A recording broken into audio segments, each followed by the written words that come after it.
할렐루야.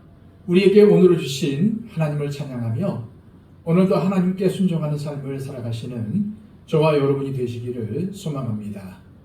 기도하겠습니다. 아버지 하나님, 감사합니다. 우리를 간밤에도 잘 자게 해주시고 이 여름 무더위 가운데 지키셔서 오늘 하루도 하나님과 동행하며 하나님께 예배드리며 출발하게 하심을 감사합니다. 하나님, 날씨가 무덥고 힘들지만 오늘도 하나님과 동행하며 살 때에 우리의 삶은 기쁨으로 넘치게 될 줄로 믿습니다. 하나님께서 인도하시는 삶, 주님께서 주장하시는 삶을 살기를 원하오니 주님, 우리의 발걸음을 주장하여 주시고 하나님께 기쁨이 되는 삶을 살아갈 수 있도록 오늘도 인도하여 주시옵소서. 예수 그리스도의 이름으로 기도하옵나이다. 아멘. 다 함께 찬송가 419장 찬양 드립니다.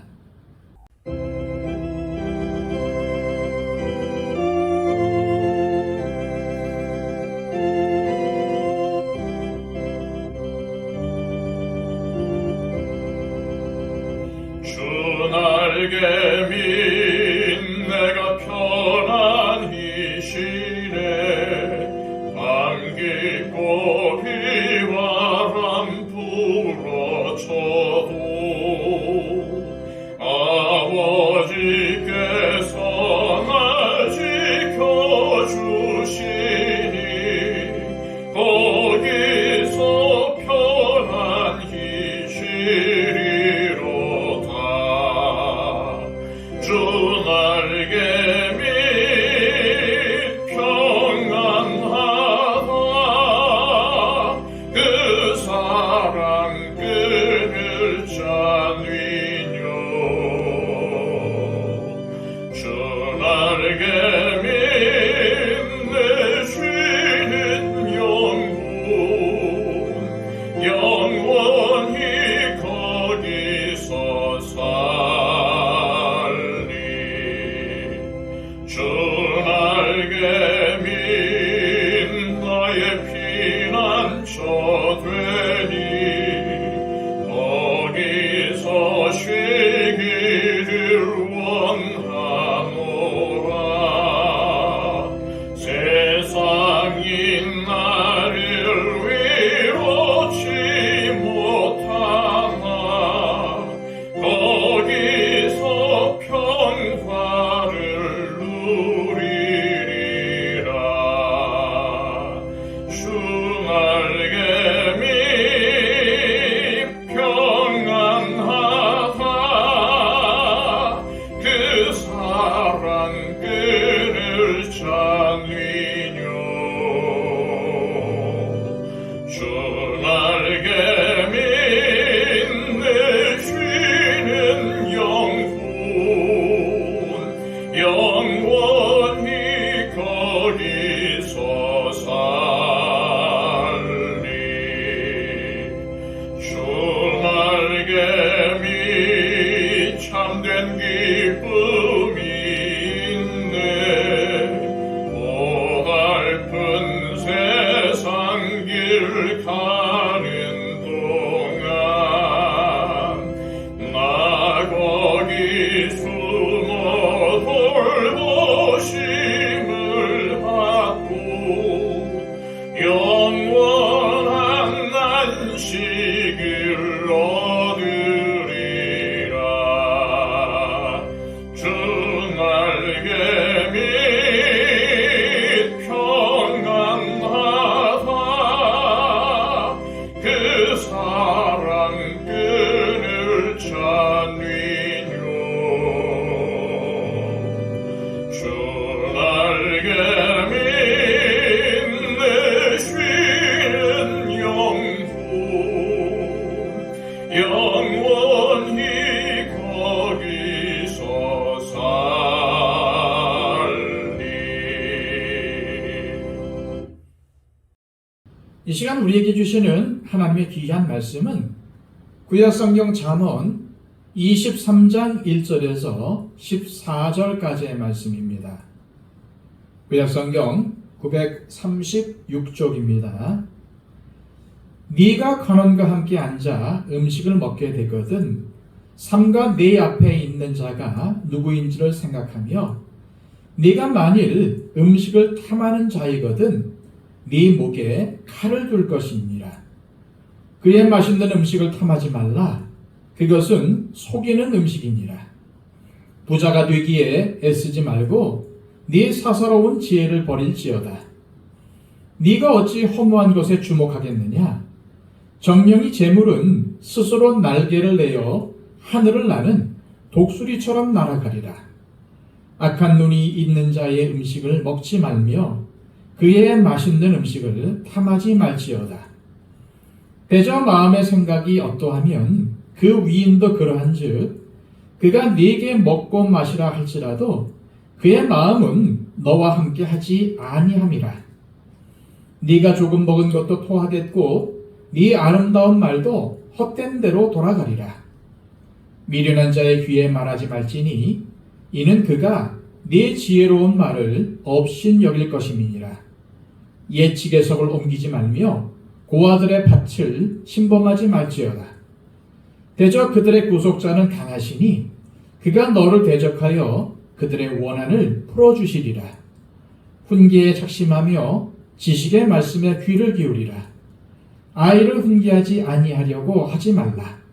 채찍으로 그를 때릴지라도 그가 죽지 아니하리라. 네가 그를 채찍으로 때리면 그의 영혼을 수월에서 구원하리라. 아멘. 옛말에 소탐 대실이라는 말이 있습니다.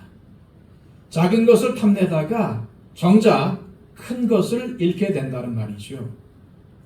탐욕 혹은 탐심 역시도 잠언 말씀의 여러 가지 주제 중에 하나입니다. 오늘 잠언의 말씀은 주로 탐심에 대한 가르침을 우리에게 전하고 있습니다. 1절에서 3절까지의 말씀입니다. 네가 관원과 함께 앉아 음식을 먹게 되거든 삼가 네 앞에 있는 자가 누구인지를 생각하며 네가 만일 음식을 탐하는 자이거든 네 목에 칼을 둘 것이니라. 그의 맛있는 음식을 탐하지 말라. 그것은 속이는 음식이니라. 이 말씀은 식탐을 예로 들어 탐심의 위험성에 대해서 경고하고 있습니다. 여기서 관원과 함께 음식을 먹는다라는 것은 음식이 잘 차려진 잔치자리에서 높은 주위에 있는 사람과 함께 참석했다는 것을 의미합니다. 그럴 때 지혜로운 사람은 음식을 대하기 전에 먼저 자신을 초대한 높은 사람의 의도를 잘 파악해야 한다는 것입니다. 그런데 관원의 의도는 염두에 두지 않고 잘 차려진 진수성찬에 마음을 빼앗겨 탐식을 하다가는 이를 그르칠 수도 있다는 것입니다. 따라서 우리 그리스도인들이 상황을 잘 파악하고 지혜롭게 대처하려면 눈앞에 보이는 것에 대한 탐심을 버려야 하며 탐심을 버리고 말씀에 순종할 때 하나님의 이끄심으로 올바른 선택과 결정을 할 수 있다는 말입니다. 오늘도 우리는 눈앞의 이익보다는 하나님의 말씀을 따르는 결단이 우리 모두에게 있기를 소망합니다. 계속해서 4절에서 8절까지의 말씀입니다. 부자 되기에 애쓰지 말고 네 사사로운 지혜를 버릴지어다. 네가 어찌 험한 곳에 주목하겠느냐? 정령이 재물은 스스로 날개를 내어 하늘을 나는 독수리처럼 날아가리라. 악한 눈이 있는 자의 음식을 먹지 말며 그의 맛있는 음식을 탐하지 말지어다. 대저 그 마음의 생각이 어떠하면 그 위인도 그러한즉 그가 네게 먹고 마시라 할지라도 그의 마음은 너와 함께 하지 아니함이라. 네가 조금 먹은 것도 토하겠고 네 아름다운 말도 헛된 대로 돌아가리라. 이 말씀에서 다루는 탐심의 문제는 부자가 되려고 시도하는 것입니다. 사실 부자가 되려는 것 자체는 문제가 되지 않습니다. 그러나 오늘 말씀에서 강조하려는 것은 사사로운 지혜를 사용하여 부자가 되려고 시도하는 것입니다. 여기서 말하는 사사로운 지혜는 하나님에게서 나온 지혜가 아니라 오로지 부자가 되기 위한 탐심에서 사물을 판단하고 손익을 계산하는 계략을 가리키는 것입니다. 한마디로 돈이 되는 일이라면 수단과 방법을 가리지 않고 할 준비가 되어 있는 태도를 말하는 것입니다. 하지만 그렇게 해서 돈이 벌어지고 다 부자가 된다면 얼마나 좋겠습니까? 그러나 오늘 말씀은 이렇게 경고를 하고 있습니다. 정령이 재물은 스스로 날개를 내어 하늘을 나는 독수리처럼 날아가리라. 부정하게 모은 재물이 새 가운데 가장 강한 독수리처럼 날아간다고 한 이유는 이것이 미처 사람이 손 쓸 사이가 없이 신속하게 사라져 버린다는 것을 강조하는 말입니다. 내 것인 줄 알고 재물을 수단과 방법을 가리지 않고 모았지만 그렇지 않다는 것입니다. 불의한 방법으로 수단과 방법을 가리지 않고 얻은 재물은 그렇게 허탄한 것이라는 말이죠. 또한 8절에 네가 조금 먹은 것도 토하겠고 라는 말은 잘못된 방법으로 모은 재물은 그것보다 더 많은 것을 토해내야 하는 상황이 생긴다는 의미이고 네 아름다운 말도 헛된 대로 돌아가리라 라는 말의 의미는 내가 행한 불법으로 인해서 부끄러움을 당할 일이 생기게 된다는 뜻입니다. 탐심은 아무리 선한 것으로 포장할지라도 부끄러운 것입니다. 선한 것도 탐욕이 개입되는 순간 선한 것이 아닙니다. 따라서 우리 그리스도인들이 재물에 대해서 가져야 하는 생각은 재물을 주시기도 하시고 가져가기도 하시는 분은 하나님이라는 사실을 인정하고 정당한 방법으로 재물을 모아야 하며 또한 하나님께서 원하시는 곳에 나누고 베풀어야 합니다. 이것이 그리스도인이 가져야 할 올바른 재물관입니다. 10절에서 11절까지의 말씀은 또 다른 탐욕의 문제를 다룹니다. 옛 지게석을 옮기지 말며 고아들의 밭을 침범하지 말지어라. 대저 그들의 구속자는 강하시니 그가 너를 대적하여 그들의 원한을 풀어주시리라. 여기서 말하는 옛 지게석이란 하나님께서 이스라엘 백성에게 분배한 땅에 세운 땅의 경계를 나타내는 돌을 가리킵니다. 하나님은 율법의 말씀을 통해서 절대로 그 지게석을 옮기지 말라고 명령하셨습니다. 그런데 고아들의 밭을 침범하지 말라는 이 말씀에서 알 수 있듯이 그 지게석을 옮기는 사람들이 있었던 겁니다.